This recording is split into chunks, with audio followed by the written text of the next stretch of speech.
Eh bien, notre premier sujet de débat aujourd'hui va porter sur les organisations non gouvernementales, les orphelinats et surtout ceux qui sont consacrés à la réception des enfants de la rue, mais aussi des enfants n'ayant pas de famille.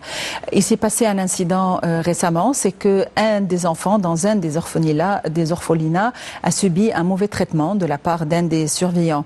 Évidemment, tout a été chamboulé et l'affaire a été soumise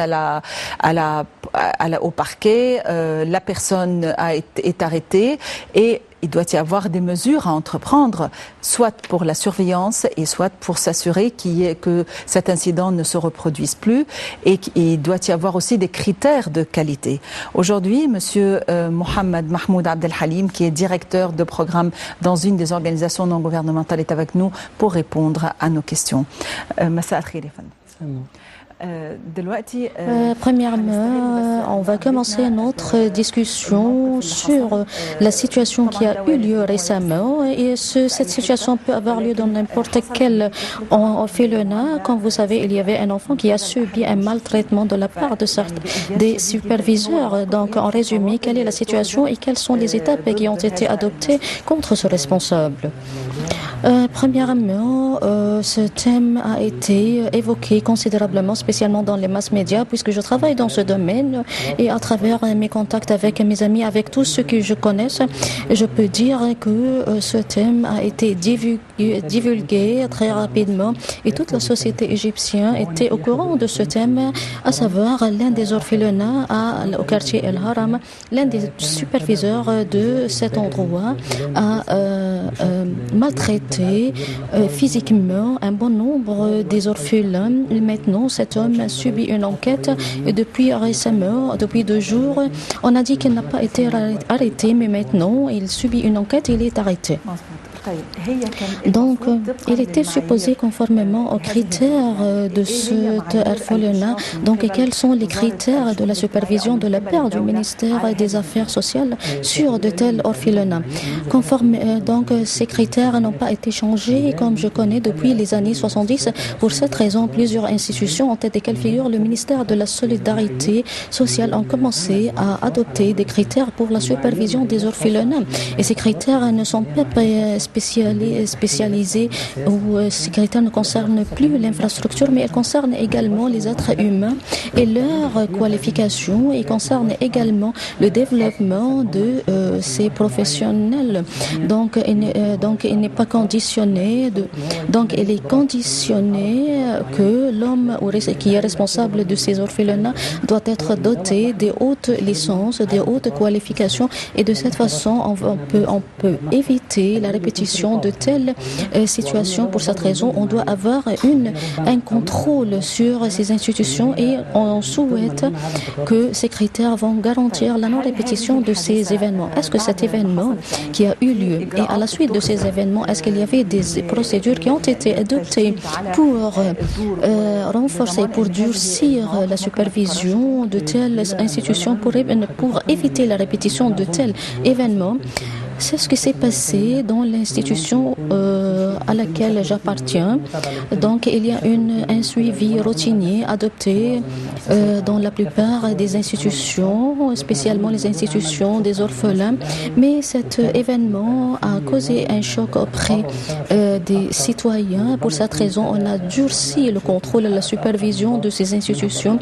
Et comme nous avons déjà dit, on a durci le contrôle sur ces orphelinats et le contrôle ne concerne plus le personnel de l'orphelinat, mais on peut mener un dialogue avec les orphelins eux-mêmes parce qu'il y a quelqu'un qui peut superviser ces institutions. Ils ne peuvent pas voir facilement comment les enfants sont traités à l'intérieur de ces institutions. Comme nous avons vu sur les écrans de télévision, cet orphelinat était bien organisé, mais on n'a pas remarqué le maltraitement subi par les enfants à travers ce responsable. Comme vous savez, il y avait plusieurs personnes qui ont visité ces orphelinats, mais ils n'ont pas remarqué le maltraitement des enfants.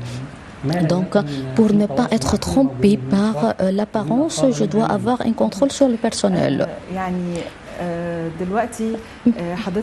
Vous avez déjà parlé au début de notre thème des critères de qualité. Quels sont ces critères? Jusqu'à maintenant, ces critères sont examinés et comme je sais, il y aura une sorte d'obligation imposée par le gouvernement sur ces institutions et ces critères sont divisés en deux parties. Une partie qui concerne l'infrastructure, la capacité, l'éclairage de ces orphelinats et les endroits où ces enfants sont élevés. Et la deuxième partie concerne les responsables de ces institutions et cela ne concerne plus seulement les travailleurs socialistes, mais concerne également le conseil d'administration de ces institutions en général. À mon avis, si cela aura lieu et s'il y aura une sorte de contrôle, on ne peut plus dire qu'on peut éviter 100% le maltraitement, mais on peut réduire la répétition de telles conduites. Est-ce qu'il y a des procédures spéciales qui ont été adoptées à la suite de cet incident ou tout ce qui s'est passé, c'était le durcissement du contrôle? Est-ce que nous sommes face à l'application, à la promulgation de nouvelles lois, des nouvelles décisions? Cela est considéré, donc c'est ce que je prévois.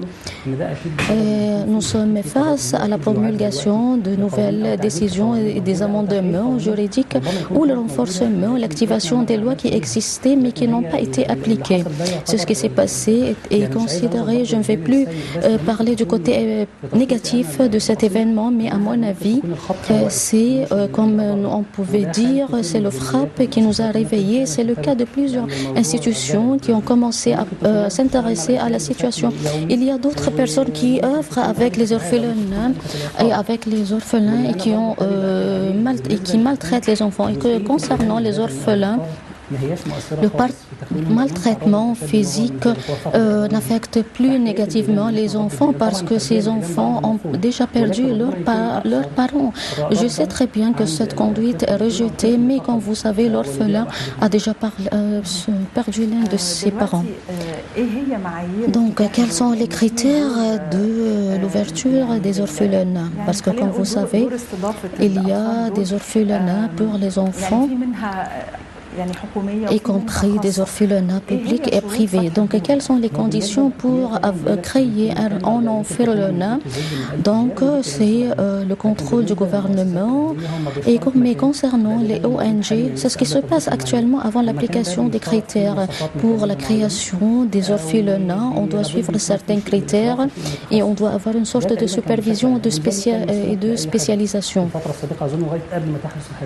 Au passé, avant cet événement, n'importe quelle personne spécialiste ou pas peut créer un orphelinat qui peut abriter des enfants et n'importe quelle personne peut être une mère alternative. Mais je crois qu'à l'avenir, il y aura un engagement et des obligations à suivre et la personne qui sera chargée de l'élévation de ces orphelins doivent être bien qualifiés et doivent subir certains critères. Donc, il y aura une sorte des obligations à suivre. Donc, c'est le point important que je voudrais évoquer avec vous, qui va être accepté pour élever ces orphelins doit être une personne volontaire, une personne qui cherche un emploi en contrepartie d'un salaire où il y aura des tests que doit subir cette personne pour s'assurer de sa capacité à bien supporter ses enfants. Honnêtement, il n'y avait plus auparavant des tests pour ces enfants, pour ces personnes, ou des épreuves pour ces enfants, ou pour ces responsables. Donc, il n'y avait plus des spécialisations auparavant. Mais à l'avenir, si Dieu le veut, et c'est ce que nous souhaitons, qu'il y aura des tests pour ces responsables. Et de même, il y a une autre partie que je voudrais évoquer, à savoir, c'est une arme à deux lames tranchantes, c'est la personne volontaire. Puisqu'on va parler des critères, ces critères sont appliqués sur les ONG conformément à l'endroit et personnel. Mais concernant la personne volontaire, je crois que la situation sera codifiée pour la personne volontaire, même s'il a une bonne intention, mais on doit s'assurer qu'il ne va plus maltraiter les enfants. Mais avant tout cela, au passé, il n'y avait plus des lois appliquées ou des critères à suivre. Auparavant, la personne volontaire peut entrer dans n'importe quel orphelinat, il peut communiquer les enfants et il peut parler avec eux dans n'importe quel thème. Mais à l'avenir, on va prendre en considération des critères et des mesures préventives pour la désignation des personnes volontaires. Quel est le rôle joué par la société en général? Est-ce que n'importe quelle personne qui visite l'orphelinat et qui demande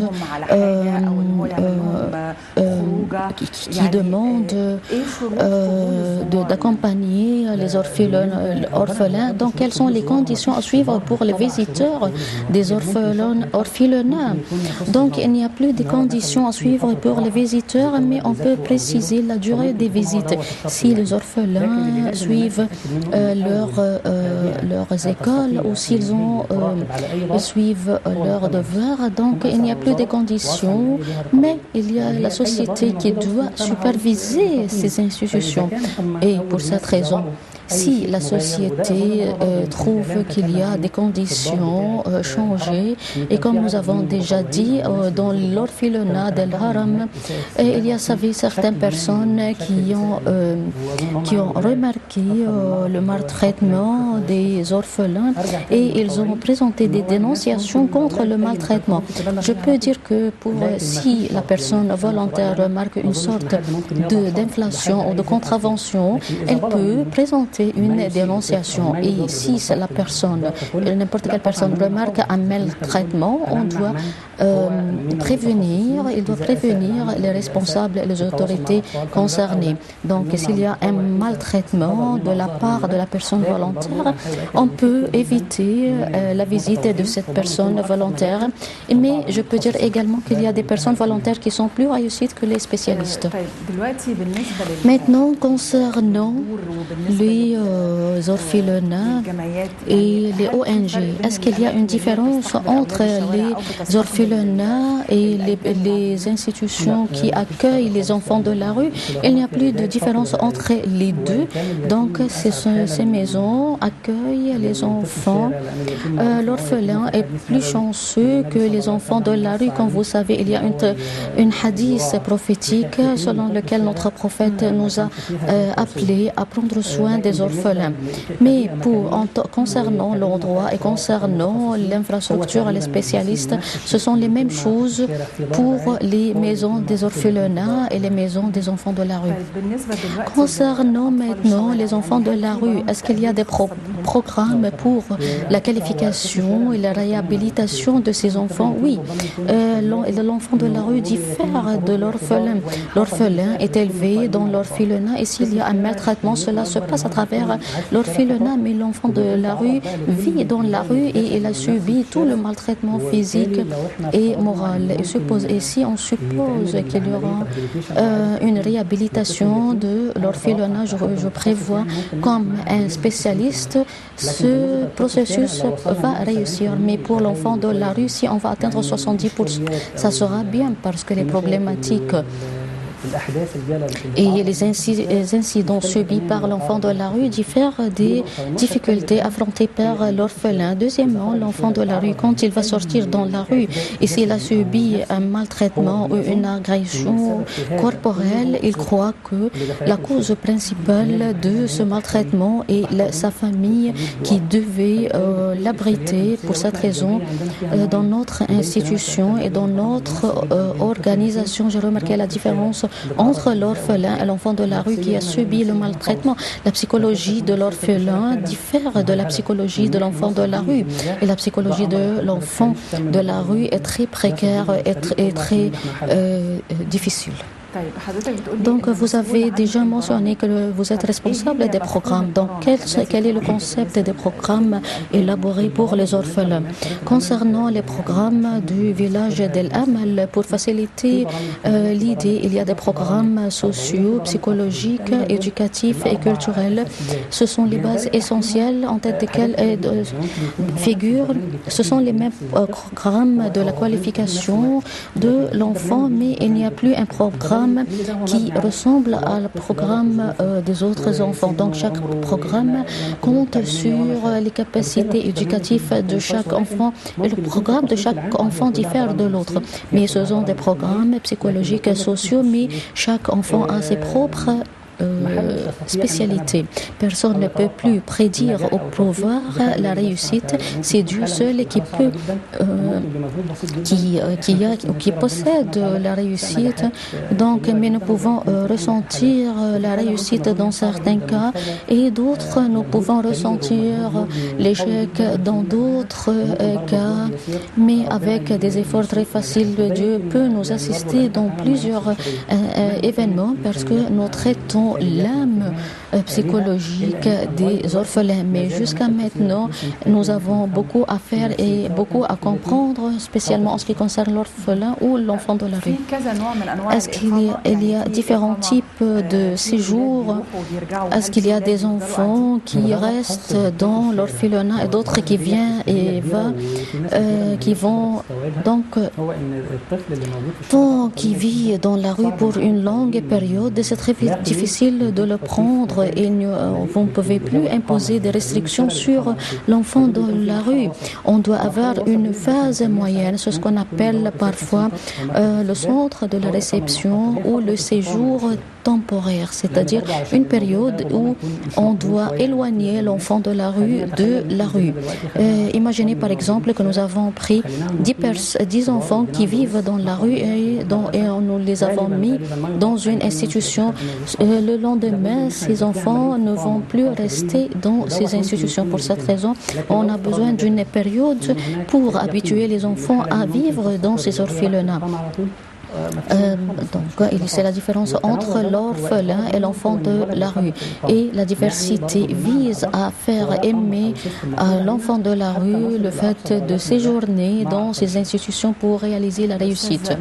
Monsieur Mohamed Mahmoud Abdelhamid, je vous remercie infiniment. Vous êtes le directeur des programmes dans l'une des ONG concernés par les enfants de la rue. Je vous remercie infiniment. Merci.